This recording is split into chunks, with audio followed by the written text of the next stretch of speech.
शरीरधारी के शरीर जब प्रकट होते हैं तो उसकी तदात्मता तत्काल प्रकट हो जाती है। जब तक जीवन मुक्त नहीं होगी तो ये चलता रहेगा। भूमि परत भा ढाबर पानी और तिम जीव ही माया लपटानी। आकाश से निर्मल जल गिरा और भूमि पर आते ही रज से मिलते ही गंदा हो जाता है।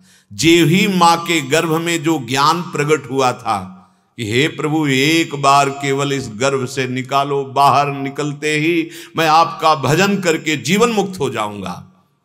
जहां बाहर आया तो कहां कहां कहां मैं कहां आ गया, वो मेरा ज्ञान कहां अपहृत हो गया। बस फिर ये तुम्हारे माता जी, तुम्हारे पिताजी, ये फिर संबंधों का ज्ञान, तुम इस कुल में पैदा हुए हो, तुम्हारा ये कर्तव्य है। बस वो फिर उसमें रच पच गया, भूल गया मैं किस लिए आया था, मेरा कार्य क्या था। शरीरधारी के शरीर में जैसे पहले बाल्यावस्था आती है, पता नहीं चलता कब परिवर्तन हो गया युवावस्था का। आज तक किसी ने तारीख नोट की कि आज इतने बजे से इतनी तिथि को मैं जवानी शुरू हो गई, पता नहीं चला। ऐसे वृद्धावस्था का पता नहीं चला कि इस तारीख से मेरी जवानी खत्म, मैं वृद्धावस्था को आ रहा हूं। तात्पर्य जन्म से लेकर के शरीर की प्रतिपल अवस्था बदलती गई, परिवर्तन होता गया, तुम्हारी अवस्था शरीर का नाश होता गया, तुम नहीं जान पाए। ऐसे ही मृत्यु दशा आ जाएगी, तुम नहीं जान पाओगे। भूले हुए हो इस शरीर का जो कर्तव्य था भगवत प्राप्ति, इस शरीर से राग हटा देना, वो हटा नहीं पाए। प्रधान कर्तव्य नहीं कर, बोले कमा रहे हैं, खा रहे हैं, ब्याह है, बच्चों को पढ़ा लिखा रहे। आप ये साधारण धर्म का वर्णन कर रहे हैं, लेकिन आप असाधारण कार्य के लिए मनुष्य शरीर आपको मिला था, आप आए थे तत्व बोध करने के लिए, भगवत प्राप्ति के लिए। चाहे गृहस्थ धर्म में हो चाहे विरक्त धर्म में, दोनों का एक ही कर्तव्य है, भगवत तत्व का ज्ञान हो जाना, भगवत चरणारविंद में प्रेम हो जाना। शरीरधारी अर्थात आत्म तत्व शरीर से मैं अलग हूं ऐसा समझ ही नहीं पाया, यही माया का भ्रम हो गया। यद्यपि मृषा छूटति कठिनाई, वो दृष्टा देख रहा है पर अपने को समझ नहीं पा रहा कि मैं दृष्टा हूं। वो अपने को यही दृश्य समझ रहा है, जो देखने में आता है उसे दृश्य कहते हैं। हम देख रहे हैं कि हम ये शरीर का बाल्यावस्था, जवानी, वृद्धावस्था, सामने वाले की मृत्यु अवस्था। महात्मा बुद्ध जब राजकुमार थे तो अपने मित्र के साथ भ्रमण करते थे, ऐसे विहरण करने के लिए निकले। एक दिन देखा कि बहुत जीर्ण शीर्ण का एक लाठी लिए हुए पुरुष जा रहा है। तो उनको ये क्या है, महलों में रहने वाले, तो ये क्या है? बोले राजकुमार, ये जो आपकी यौवन अवस्था है, इसके बाद ये अवस्था आती है। ऐसी अवस्था इस शरीर की आती है। दूसरे दिन देखा एक शव जा रहा था, रुकवाया, ये क्या है? उनका उस अवस्था के बाद ये अवस्था आती है, तो हमारी भी आएगी। हाँ, ये तो निश्चित है। फिर आखिरकार मैं हूं कौन? ये सब क्या है? रात्रि में भाग पड़े थे 9 शिशु, नवीन अवस्था की पत्नी, राजवैभव। बस जब भागे तो देखो दृढ़ निश्चय कितने जोर का, इहासने सुस्य तुम्हें शरीरम। पूज्यपाद उड़िया बाबा जी इसी श्लोक को सामने रखते थे और जर्जर देह हो गई थी महात्मा बुद्ध। उस वृक्ष के नीचे बैठकर दृढ़ निश्चय किया, जब तक आत्मबोध नहीं हो जाता, चाहे मांस गलित हो जाए, हड्डियां टूट जाएं, प्राण निकल जाएं, तब तक मैं नहीं उठूंगा। मैं जानना चाहता हूं मैं कौन हूं। उसी को बोध वृक्ष कहते हैं, जिसके अंदर भगवान बुद्ध को बोध हुआ। हम लोग बहुत कमजोर संकल्प वाले बन गए, चले तो हैं प्रभु के मार्ग में बिल्कुल लड़खड़ाते हुए। जिधर मनोरंजन की बात आई कर लेते हैं मनोरंजन, देख लिया, सुन लिया, चख लिया, सूंघ लिया, भोग लिया, तो गांठ वैसी की वैसी बनी रही। आपको लग रहा है मैं चल रहा हूं, एक कदम भी आप नहीं चल रहे, वहीं खड़े हैं। वहीं चलना तब होता है जब अंदर से कर्ता और भोक्ता भाव मिटने लगे, दृष्टा भाव आने लगे। ओहो, मैं रसेंद्री नहीं हूं कि स्वाद चख लूंगा, ये मन और इंद्री रसेंद्री का विलास। मैं जनेंद्री नहीं हूं, मन और जनेंद्री का ये है। मैं कोई प्राण नहीं हूं, मैं कोई त्वगेंद्री नहीं हूं। अब उसकी इंद्रियां उसको व्याकुल नहीं कर सकती। भगवान कह रहे न मुह्यति धीरस तत्र न मुह्यति, उसके अंदर ऐसा धैर्य जागृत हो जाता है, अब वो मोहित नहीं होता। शरीर की कुमार युवावस्था आदि जैसे बदलती, ऐसे ही ठीक मृत्यु होती है। आपको कई बार सत्संग में सुनने को मिला होगा, जिसको भगवत प्रेम प्राप्त हो जाता है या तत्व बोध हो जाता है, उसका शरीर ऐसे छूटता है जैसे विशाल गजराज के गले से मल्ली की माला, मालती की माला, जूही की माला, क्या ऐसे खसक गई, पता नहीं चला। स्थूल शरीर बालक से जवान एवं जवान से बूढ़ा हो जाता है। इन अवस्थाओं का कोई भी परिवर्तन किसी भी औषधि से रोक नहीं सकता, क्योंकि ये नाशवान है ना। ऐसे ही जो एक शरीर से दूसरे शरीर में जाना है, तब तक तुम रोक नहीं सकते जब तक तुम्हें ज्ञान नहीं हो जाएगा शुद्ध, जब तक भगवत साक्षात्कार नहीं हो जाएगा।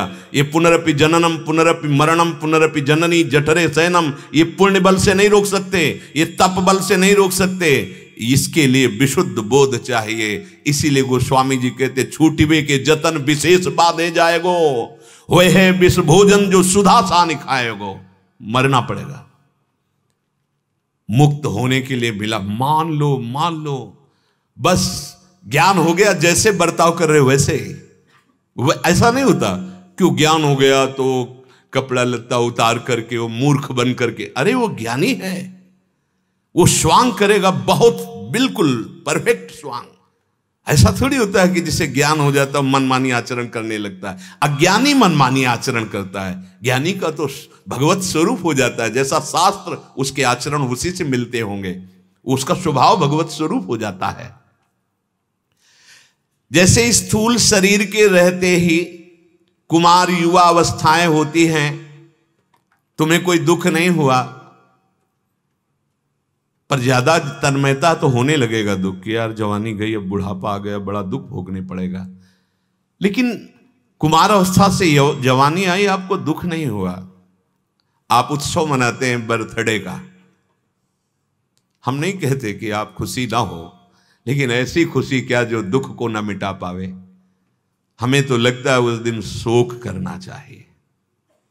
एक वर्ष चला गया, लेकिन जिस काम के लिए आए थे वो काम नहीं हुआ। हमारा काम था दुखों से मुक्त होना, शोक चिंताओं से मुक्त होना, और हमने उसका उपाय समझा धन, उसका उपाय समझा पद, उसका उपाय समझा लोक व्यवहार। नहीं, ये सब नाशवान है। कोई अय अविनाशी, तुझे ये कोई सुख नहीं दे सकते। देख लो, खूब देख रहे हैं, आगे बढ़ो आगे बढ़ो। तो सुख जैसे स्थूल शरीर का परिवर्तन होता है, वैसे सूक्ष्म शरीर का भी परिवर्तन होता जाता है, कारण शरीर का भी परिवर्तन होता जाता है। पर स्थूल बुद्धि होने के कारण आप उसे पकड़ नहीं पाते हैं। स्थूल शरीर के रहते कुमार अवस्थाओं को तो आप पकड़ लेते हैं कि कुमार से यौवन, यौवन से वृद्धावस्था, लेकिन सूक्ष्म दृष्टि को आप नहीं पकड़ पाते, सूक्ष्म शरीर को। जैसे आप स्थूल शरीर में जवान हुए तो सूक्ष्म शरीर में स्वप्न जवानी का आएगा, बालक का नहीं आएगा। पकड़ लिया, परिवर्तन हो गया। जैसे ये शरीर जब सन्यास वेश से युक्त था तो स्वप्न में सन्यासी आते थे, स्वप्न में हम अपने को सन्यासी देखते थे, अब कभी सन्यासी नहीं दे, मतलब सूक्ष्म का भी परिवर्तन हो गया। अपने जिस आचरण से स्थूल शरीर को रखते हैं वही सूक्ष्म पर प्रकाश पड़ता, वही स्वभाव बन जाता है। अब पापाचरण करते हो स्थूल से तो सूक्ष्म भी पाप संकल्प वाला बन जाता है, स्वभाव भी आसुरी बन जाता है। तो ऐसे अंधकार में कैसे तुम्हें अपना परिचय प्राप्त हो पाएगा? परिवर्तन तीन शरीरों का बराबर होता रहता है, स्थूल का भी और सूक्ष्म का भी और कारण का भी। सुषुप्ति, जब बाल्यावस्था में सोए बहुत गाढ़ निद्रा, यौवन में थोड़ा कम, और वृद्धावस्था में तो नींद की शिकायत ही हो जाती है। और ये कारण शरीर का लक्षण है, मतलब कारण शरीर का परिवर्तन हो गया। जो बाल्यावस्था में नींद आती थी वो जवानी में थोड़ा कम हुई, वृद्धावस्था में तो क्षीण ही हो जाती है। वो पड़ा रहे उसे नींद नहीं आती, सत्संग में जरूर आ जाएगी। सत्संग एक ऐसी औषधि है कि अगर सतोगुणी हो तो एकदम चेतना, और जैसे स्वाति का बूंद टपका पपीहा पी लिया, ऐसे रजोगुणी हो तो कुछ पकड़ोगे कुछ छोड़ दोगे, और तमोगुणी हो तो बिल्कुल पकड़ में नहीं आएगी, हां लार जरूर बहेगी, क्योंकि इसमें विश्राम मिलेगा। ये भागवतिक वातावरण है, जो नींद की गोली से भी नींद नहीं आएगी, वो यहां नींद आ जाएगी, विश्राम हो जाएगा। तो परिवर्तन हुआ स्थूल का भी, बाल्यावस्था, जवानी, बुढ़ापा, सूक्ष्म का भी परिवर्तन हुआ, लेकिन स्थूल, सूक्ष्म और कारण को जो तुम जान रहे हो, तुम्हारा परिवर्तन नहीं हुआ। तुम वही हो जो स्थूल को देख रहे हो, सूक्ष्म स्वप्न को देख रहे हो, कारण स्वभाव को भी देख रहे हो। देवता, पशु, पक्षी, किसी भी शरीर में देहाध्यास मिटाने का मार्ग नहीं है। इसीलिए देव दुर्लभ देही मनुष्य की कही गई है। आप अपने ऊपर कृपा कर लीजिए, और तुम्हारा परिवर्तन नहीं होता, तुम्हें कोई मार नहीं सकता, तुम जीवन मुक्त हो, ऐसा अनुभव करने के लिए सत्संग के द्वारा प्राप्त विवेक का प्रयोग कीजिए, पापाचरण रोक दीजिए। वो तुम्हारे इस देहाभिमान को और मजबूत कर देगा। अंधकार में गांठ नहीं खुलती है, प्रकाश चाहिए। ज्ञान का प्रकाश होगा तो जड़ चेतन की ग्रंथि लगी ही नहीं थी, आप जीवन मुक्त हो जाएंगे।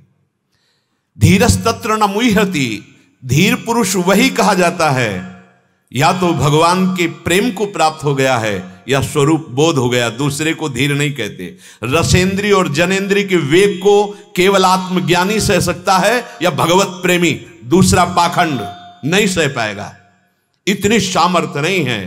प्रमथन स्वभाव वाली इंद्रियां और प्रमथन स्वभाव वाला मन एक सेकंड में आपको विचार करने का अवसर न देते हुए भ्रष्ट कर देगा। दो ही स्थितियां, या तो प्रेम की प्राप्ति की प्रबल लालसा, या प्रेम जिसको प्राप्त हो गया है, या ज्ञान की प्राप्ति का प्रबल जिज्ञासु, या ज्ञान जिसको प्राप्त हो गया है, वही धैर्यवान रसेंद्रिय और जनेंद्रिय को अपने काबू में कर लेता है। और जिसकी रसेंद्रिय जनेंद्रिय काबू में हो गया वो जितेंद्रिय आत्मबोध को प्राप्त हो जाता है। श्रद्धावान लभते ज्ञानम तत्परा संहितेंद्रिया, ज्ञान हुआ है इसका परिचय है कि तुमने अपनी इंद्रियों पर विजय प्राप्त कर ली। अगर इंद्रियां बहिर्मुख होकर भोगों में विचरण कर रही हैं तो अभी ज्ञान का भ्रम है, ज्ञान नहीं प्राप्त हुआ है। जिसको सत का बोध हो गया है वो असत का कैसे भोग कर सकता है, वो असत क्रियाओं में कैसे सुखानुभूति कर सकता है। ऐसा धीर उपासक कभी विषय उसे मोहित नहीं कर सकते, उसके हृदय में संदेह नहीं हो सकता कि इस भोग में सुख है। धीर मनुष्य देहांतर की प्राप्ति में मोहित नहीं होता। शरीर छूटने का समय आया, अब वो ऊंच नीच योनियों में नहीं जाएगा, अब उसे मृत्यु का दुख नहीं मिलेगा। ऐसे फूल जैसे खिसक गया, शरीर छूटा, अपने स्वरूप में स्थित पहले भी था, हो गया शांत समुद्र। और प्रेमी पहले ही अपने भावदेह को प्राप्त कर लेता है। तो जैसे सांप की केचुल छूटने पर उसे कोई कष्ट नहीं होता, ऐसे प्रेमी को शरीर छूटने पर कोई कष्ट नहीं होता। धीरस्तत्र न मुह्यति, भगवान कहते हैं धीर पुरुष कभी इन आने जाने वाले शरीरों के बदलने पर मोहित नहीं होता। ये वो वही तुम हो। ये जो मान लिया है कि बहुत ऊंची बात है वो तुम्हारी बात है, किसी और की बात नहीं है। तुम अपने को शरीर मान करके इतने कमजोर हो गए हो, हम नहीं जी सकते। कल किसी ने कहा कि विषय भोग तो नहीं छोड़ सकता, कोई ऐसा उपाय हो कि विषय भोगते हुए भगवान मिल जाए। कहना पड़ता है हाँ हाँ ठीक है, तुम राधा राधा जपो। क्यों? तुम कमजोर हो गए हो। पहले तुम ये महाबल अंदर धारण करो, फिर तुम्हें ऐसी स्थिति प्राप्त हो जाएगी कि रुचेगा ही नहीं। अगर उसको कह दे ऐसे तो भगवत प्राप्ति नहीं हो सकती, नहीं नहीं है उपाय। तुम विषय भोगों में लगे हो ना, ठीक है, उसे सुख मान रहे हो ना, ठीक है, डालो ये औषधि अपने हृदय में, राधा राधा राधा राधा। अब ये ज्ञान प्रकाश करेगी और फिर आप देख पाओगे कि आपको जलन पैदा होने लगेगी भोगों में। जलन नहीं, ग्लानि होने लगी, मैंने क्यों किया, नहीं इसमें सार वस्तु नहीं है, बस आ गए ऊंचाई पर, ये सार वस्तु नहीं है, मेरे से गलती हो गई, मैं कभी नहीं करूंगा। हम देखते हैं जो अच्छे उपासक हैं, देखते हैं कि उनको पश्चाताप होने लगता है, उनको ये लगता है कभी नहीं, कभी नहीं। जिन भोगों के लिए तुम पापाचरण करते हो, उन भोग के लिए वो दृढ़ता पूर्वक शपथ खाते हैं, मैं कभी नहीं भोगूंगा। ये क्या आ गया, अनंत जन्मों से इसी में फंसा हुआ जीव ये क्या बोल रहा है कि मुझे नहीं चाहिए, मैं नहीं करूंगा, मैं नहीं भोगूंगा। अंदर आने लगा, जीत गया, जीत गया। अनंत काल से माया ने परास्त कर रखा था, आज राधा नाम ने जिता दिया। उसके अंदर आने लगा, नहीं मुझे चाहिए, और जाहि न चाहे कबहु कछु, तुम सन सहज सने प्रकाशित हो गए, बसहु निरंतर तासुर सुर राउर निज के। श्री भगवान कह रहे हैं संभलो, इस शरीर के भोगों में तुम फंस कर अपना नाश कर दिए हो, संभलो। मात्रा स्पर्शास्तु कौन्तेय शीतोष्ण सुख दुख दाह, आगमा पायनो अनित्यास तास्तितिक्षस्व भारत। हे कुंती नंदन, इंद्रियों के विषय ये जड़ पदार्थ हैं, तुझ आत्म स्वरूप को ये कभी सुख नहीं दे सकते। आज तक किसी को मिला हो तो बताना। कल एक महानुभाव प्रश्न कर रहे थे, तो हमने पूछा भक्ति का परिणाम क्या आप मानते हैं, तो उनका विषय भोग, संसार की सुख सुविधाएं। गलत, गलत। भक्ति का परिणाम है ब्रह्मादिक के भोग सब विषम लागता है, असलियत आ जाती है। भक्ति का परिणाम है विषय भोग, निद्रा, हंसी, जगत प्रीति, बहुबात, ये अच्छा ही नहीं लगता। भक्ति का परिणाम है नहीं खान पान ते भावे है, नहीं कोमल वसन सुहावे है, सब विषय लगे ते खारा है, हरिम आशिक का मग न्यारा है। कैसी उल्टी बुद्धि हमारी हो गई, हम भक्ति का परिणाम समझते हैं विषय भोग, अनुकूलता, और भगवान यहां आदेश कर रहे हैं मात्रा स्पर्शास्तु कौन्तेय शीतोष्ण सुख दुख दाह। मात्रा स्पर्श, मात्रा का मतलब होता है तौल नाप। जब कितनी मात्रा में आप ये दे रहे हैं, आप कितनी मात्रा में ये ले रहे हैं, तो मात्रा का मतलब होता है माप, अर्थात जिनसे हमें ज्ञान होता है। इंद्रियों से, मन से हमें भोगों का ज्ञान होता है। इंद्रिय और मन का संबोधन अंतःकरण चतुष्टय से पूरा हो जाता है, एक ही है। वो जब निश्चय करता है तो बुद्धि, संकल्प विकल्प करता है तो मन, चिंतन करता है तो चित्त, और क्रिया का कर्ता भोक्ता बनता है तो अहंकार। ये इंद्रिय और अंतःकरण ने आपको ठग लिया है। आप न करता है न भोगता है। बड़ा अमृतमय शब्द है। अब ये अपने लोगों ने आजकल भक्ति का स्वरूप केवल इतना समझ लिया, अगरबत्ती लगा दिया, दीपक जला दिया, भोग लगा दिया। आनंद जो परमानंद, विज्ञानानंद, प्रेमानंद है, उसका अनुभव करने के लिए भक्ति है भाई। ये ज्ञान उसका अनुभव करने के लिए, वो तुम्हारा स्वरूप है, वो तुम हो। तुम अपने को भूल कर, देह मानकर विषयों में अनंत जन्म व्यतीत हो गए, तुम सुखी नहीं हुए, नहीं हो गए। विश्वास मान लीजिए, ये माया का भ्रम है। ये जब तक भ्रम नहीं जाएगा तब तक तुम सुखी नहीं हो सकते। चिंता, शोक, भय, मृत्यु, ये बार बार हमको सताते रहेंगे। भगवान आदेश कर रहे हैं मात्रा स्पर्शाह, अर्थात मन जो 5 ज्ञानेंद्रियों के साथ 5 कर्मेंद्रियों से भोग क्रियाएं कर रहा है, तुम्हें कभी सुख नहीं मिलेगा।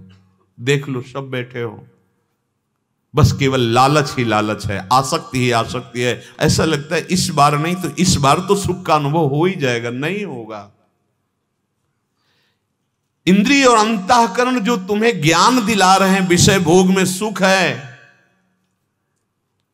अनुकूलता प्रतिकूलता को जो ज्ञान दिला रहे हैं, धोखा है, धोखा तुम्हारे साथ, तुम्हारे ही धोखे में फंस रहे हो, तुम्हारे ही अपने ही धोखे में फंस रहे हो, अपने ही जाल में तुम नष्ट हो रहे हो। तुमने अंतःकरण में मैं आरोपित कर दिया, शरीर में मैं आरोपित कर दिया, इंद्रियों में मैं आरोपित कर, मैं ये देख रहा हूं, मैं ये सूंघ रहा हूं, मैं ये भोग रहा हूं, मैं ये खा रहा हूं। मर गए, पक्का मर गए। अब तुम्हें मृत्यु से कोई नहीं बचा सकता, तुम्हें मृत्यु रूपी भयानक दुख भोगना पड़ेगा, फिर जन्म फिर मरण। समझो इस विषय को। भगवान आदेश कर, मात्रा स्पर्शास्तु कौन्तेय शीतोष्ण सुख दुखदा। केवल पदार्थ और उनका भोग ये तुम्हारा सुख है?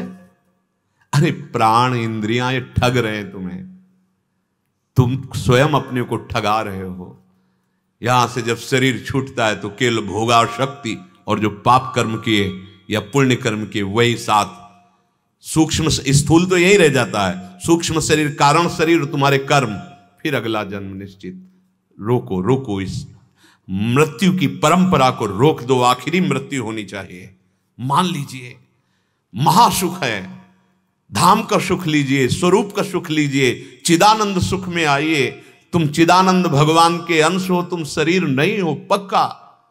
थोड़ा तो आप अब जागृत होइए। मोह निशा सब सो अनिहारा, देखें स्वपन अनेक प्रकारा, यही जग जामिनी जागे जोगी। तुम योग प्राप्त कर लोगे, कोई कठिन नहीं है योग प्राप्त करना। केवल राधा राधा राधा राधा, सब ज्ञान ना आ जाए तो मुझे बता देना। भगवान कह रहे हैं, तेषाम सतत युक्तानाम भजताम प्रीति पूर्वकम। ये राधा नाम प्रीति का नाम है। श्री कृष्ण के हृदय का मूर्तिमान प्रेम ही राधा नाम है। भगवान कह रहे हैं, यदि सतत प्रीति पूर्वक मेरा स्मरण करोगे, दोनों का हो गया। भगवान के हृदय का प्रेम राधा नाम है। बहुत शोध करके, यह केवल कोरी भावुकता का नहीं है विषय, बहुत शोध करके, ऐसे कोरी अंधविश्वास और भावुकता में आने वाली बुद्धि से हम आपको नहीं बोल रहे हैं। ये श्री कृष्ण का प्रेम है, राधा नाम। भगवान कह रहे, तेषाम सतत युक्ता नाम भजताम प्रीति पूर्वकम। अगर प्रेम पूर्वक आप जप रहे हो, भगवान कह रहे मैं बुद्धि का योग प्रदान करूंगा। मैं, जब वो हमें योगी बना देंगे तो कौन हमें भोगी बना सकता है? हमारा केवल एक कार्य है, तुम ना जा समझो कि शरीर हो कि आत्मा हो, आप जप के तो देखो, अभी सब जागृत हो जाएगा। और सुन लो, दिमाग में डाल लो कि आगे का मार्ग ये है। पदार्थों से हमारा संबंध हो गया है बहुत जोर का, ये स्वीकृति अहम में बैठ गई है। जैसे पति पधार गया, 20 वर्ष हो गए, लेकिन वो स्मृति, वो स्वीकृति मैं वैधव्य को प्राप्त हो गई। मेरा पति गया, वो उसको खाए जा रही है। अगर सत से चलती है तो बहुत अंदर जलन होता है, अगर असत स्वीकार कर लेती है तो जलन का ज्वाला रूप हो जाता है। समझो, वो खुद सच्चिदानंद है, वो स्त्री नहीं है, पर उसने मान लिया और ऐसा जोर से संबंध स्थापित किया, पूरे जीवन चलता रहता है और उसी स्मृति में नए जन्म का निर्माण हो जाता है। पदार्थों का संबंध बना रहता, पदार्थ नष्ट होते रहते हैं। भगवान कह रहे हैं, शीतोष्ण सुख दुखदा। शीत शीतलता, उष्ण गर्मी, क्षमता नहीं रह गई शरीरों की, है नहीं रह गई। पूरे जीवन भर इसी बात का अनुभव करता है उपासक, तब ये भाव स्वरूप बोध होता है। गर्मी सर्दी, इसका सीधे प्रकृति का वार रहना, सीधे। अब गर्मी और सर्दी का दूसरा भी भाव है, प्रतिकूलता में जलन होती है, अनुकूलता में शीतलता का अनुभव होता है। हर्ष और शोक, अनुकूलता प्रतिकूलता, सुख और दुख, ये सब शीत और उष्ण के अंदर अंतर आ जाते हैं। उपासक को इतना सहनशील बनना है, तभी आप अपने स्वरूप की यात्रा कर पाएंगे। कि ये जितने भोग हैं, इनमें जो मुझे प्रिय लगते हैं उनमें शीतलता, हर्ष, सुख, अनुकूलता लगती है, और जो अप्रिय होते हैं, वस्तु, व्यक्ति, स्थान, घटना, उनसे हमारा द्वेष हो जाता है, प्रतिकूलता हो जाती है, दुख मिलता है। इसी विषमता को जीतने के लिए उपासना का मार्ग है, अध्यात्म मार्ग है। भगवान कह रहे हैं सुख दुख से ऊपर उठो। कैसे उठें? सह जाओ। तास्ति तिक्षस्व भारत। भगवान ने ये नहीं कहा कि जो तुम्हें बुरा कहे, जो तुम्हें अपमानित करे, जो तुम्हें प्रतिकूल भाषे उसको नष्ट कर दो, ऐसा नहीं कहा भगवान ने। जो अनुकूल हो, जो तुम्हें सम्मान करे, उसे गले लगा लो, ऐसा भी नहीं कहा। दोनों की बात कही है। आगमा पाइनो, ये आने जाने वाले हैं। कौन? बोले सुख दुखदा, ये सुख दुख देने वाले, अनुकूलता प्रतिकूलता, ये राग द्वेष। सह जाओ, झगड़ा मत करो, फूलो मत। अनुकूलता आ जाती है तो फूल जाते हो, प्रतिकूलता मिलती है तो शोकित हो जाते हो। अनुकूलता आई तो सुखी हो गए, सम्मान मिला, प्रतिकूलता आई, अपमान मिला तो दुखी हो गए। अरे तुम कहां के हो? क्या कर रहे हो? तुम आनंद समुद्र हो, कहां फंस गए? उठो, सह जाओ इनको। तितिक्षस्व भगवान कह रहे हैं। ये सुख दुख देने वाले जितने भी पदार्थ हैं, आगमा पाइनो, ये टिकेंगे नहीं। आज तुम्हें कोई प्रणाम कर रहा है, कल वो दूसरे को प्रणाम करेगा, परसों तीसरे को प्रणाम कर, जलोगे। कुछ भी स्वीकार किया तुम मारे जाओगे। यहां केवल भगवान सामने मेरे प्रभु है। बहुत समझने की जरूरत है। तुम्हें परम सुखी करने की बात भगवान कह रहे हैं। ये अनुकूलता प्रतिकूलता, ये सुख दुख, ये मान सम्मान, ये द्वंद्व है, ये विषमता है। तुम्हारा स्वरूप सम है, ये विषम है। इसी को जीतो। जीत विषम संसार, कीर्ति जग बिस्तरे। बिस्तरे सब जग विमल कीरति, साधु संगति ना टरे। बास वृंदा विपिन पावे, श्री राधिका जो कृपा करे। किसके लिए? जो निरंतर नाम जप कर रहा है।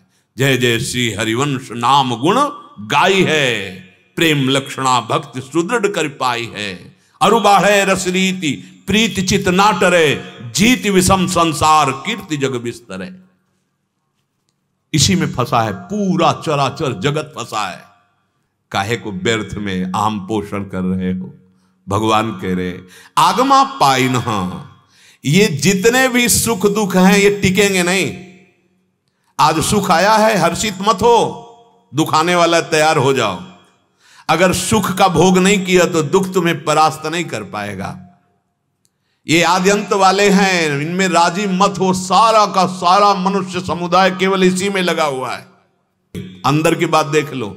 यही विचार में अहंकार विष है जो भगवत प्राप्ति नहीं होने दे रहा। कोई भी नहीं ठहरेगा तुम्हारे पास। न सुख ठहरेगा, न दुख ठहरेगा, न मान ठहरेगा, न अपमान ठहरेगा। ये जाने वाले हैं। आगमा पाइनो, भगवान कह रहे तो तुम कैसे रोक सकते हो? कितना भी आप उपाय कर लो, नहीं टिकेगा। सह जाओ। निकल गया। गंदी हवा, गर्म हवा, सुगंधित हवा, यात्री की यात्रा रुकती नहीं इन पर। जैसा भी वो क्रॉस करता चला जाता। जैसे वायु है, कहीं मल से युक्त वातावरण से निकलती, कहीं पुष्पों से निकलती, लेकिन उसका कार्य है प्रवाहित होना। वो प्रवाहित होती रहती है। उसका गंध गुण नहीं, गंध गुण पृथ्वी का है। ऐसे उपासक निरपेक्ष सम रहता है। सुख दुख, मान अपमान, लाभ हानि। अभी स्थिति नहीं आई तो सहो। भगवान कह रहे हैं ये आगमा पाइनो अनित्यास्ता तितिक्षस्व भारत, ये नाशवान है। यहां जितना भी देख रहे हो पहले नहीं था। जितना भी देख रहे हो बाद में नहीं रहेगा। गोचर जहां लग मन जाई, ये सब बीच में भास रहा है, प्रतिक्षण मर रहा है। अज्ञान के कारण नहीं पता चल रहा। हम हैप्पी बर्थडे मनाते हैं कि हम बढ़ गए। बढ़ नहीं गए, घाटे में हो गए। 12 महीने तुम्हारे जीवन से गए। 12 महीने क्या किया? 12 महीने कौन सी आपने ऐसी अविनाशी वृत्ति प्राप्त की? नहीं, वो हर्ष मनाते हैं, नाचते हैं, यही है। 12 महीने गए और आपने असली कमाई नहीं की। पता नहीं 12 सेकंड है कि नहीं है। नाचते नाचते प्राण निकल जाते हैं। बोलते बोलते अगला शब्द नहीं आता। भोजन का कवल मुंह में, आग नहीं लील सकते। खत्म, चलो हटो इस शरीर से, हटो, चलो दूसरे शरीर में। तेरा क्या बस, ऐसा बन जा कि ये शरीरों का चक्र खत्म कर दे और अपने स्वरूप में आ जा। देख, ये पहले उत्पत्ति से पहले नहीं था कोई शरीर, ये इनका विनाश होगा, ये भी नहीं रहेंगे बाद में। तू पहले भी था, अब भी है, बाद में भी रहेगा, अपने को समझ ले।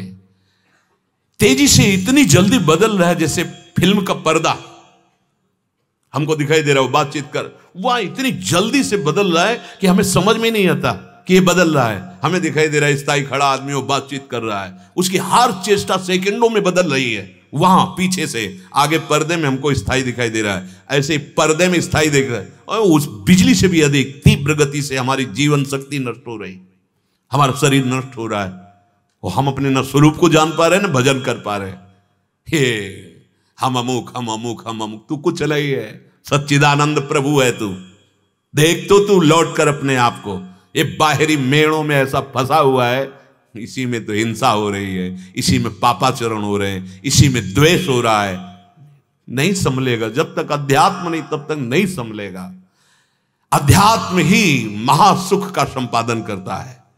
अध्यात्मवान सहनशील महात्मा होता है। भगवान आदेश कर रहे हैं, ए उपासक, तास्तितिक्षस्व, हे भारत, सहनशील बनो, सह जाओ, सब कुछ सह जाओ।